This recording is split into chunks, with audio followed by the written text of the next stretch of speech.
মুসলমানদের বন্ধু কারা? কোরআন থেকে আমরা জেনে নেই।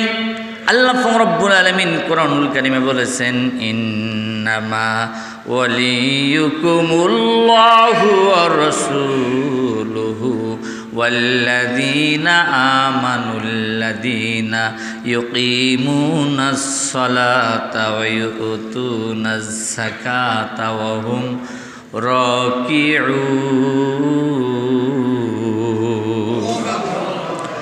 আল্লাহ রাব্বুল আলামিন বলেন, তোমাদের বন্ধু হবে, নিশ্চয়ই তোমাদের বন্ধু হবে আল্লাহ। সুবহানাল্লাহ। নিশ্চয়ই মুসলমানদের বন্ধু হবে আল্লাহ, ওয়া রাসূলুহু, এবং মুসলমানদের বন্ধু হবে বিশ্বনবী জনাবি রাসূলুল্লাহ, সকলে বলছি সাল্লাল্লাহু আলাইহি ওয়াসাল্লাম। আর মুসলমানদের বন্ধু হবে ওই সমস্ত ব্যক্তি, ওয়াল্লাযীনা, এবং যারা আমানু, ঈমান এনেছে, বিশ্বাস স্থাপন করেছে। শুধু ঈমান এনেছে এতটুকুই নয়, ঈমান এনেছে, বিশ্বাস স্থাপন করেছে, আল্লাহর বিধিবিধানগুলো যথাযথভাবে পুঙ্খানুপুঙ্খানুভাবে পালন করেছে।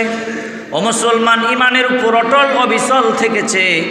অনেক বাধা, অনেক ত্যাগ, হিজরত করতে হয়েছে, অনেক নির্যাতন সহ্য করতে হয়েছে। কখনো ইসলাম থেকে, ঈমান থেকে পিছপা হন নাই, কখনো ঈমান হারা হন নাই। এই সমস্ত ব্যক্তিরাই হচ্ছে মুসলমানদের বন্ধু। চিৎকার মেরে বলুন সুবহানাল্লাহ। আমি যে ঈমানদার, আমি বুঝবো কিভাবে যে আমি ঈমানদার?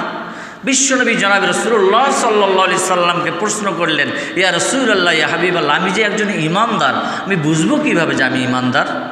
বিশ্বনবী বললেন যে, শোনো, যখন ভালো কাজগুলো তোমার অন্তরকে শান্তি দিবে, প্রশান্তি আসবে, ভালো কাজগুলো দেখে তুমি শান্তি পাবা, খুশি থাকবা, তোমাকে ভালো লাগবে, তাহলে বুঝবা যে তুমি ঈমানদার। বলুন সুবহানাল্লাহ। আর অন্যায় কাজগুলো দেখে যখন তোমার অন্তরের মধ্যে ঘৃণা আসবে, অন্যায় কাজগুলো দেখে যখন তোমার অন্তরটা কাঁদবে ঘৃণাতে, তখন বুঝবা যে তুমি আসলেই প্রকৃত মুমিন, ঈমানদার। চিৎকার মেরে বলুন সুবহানাল্লাহ।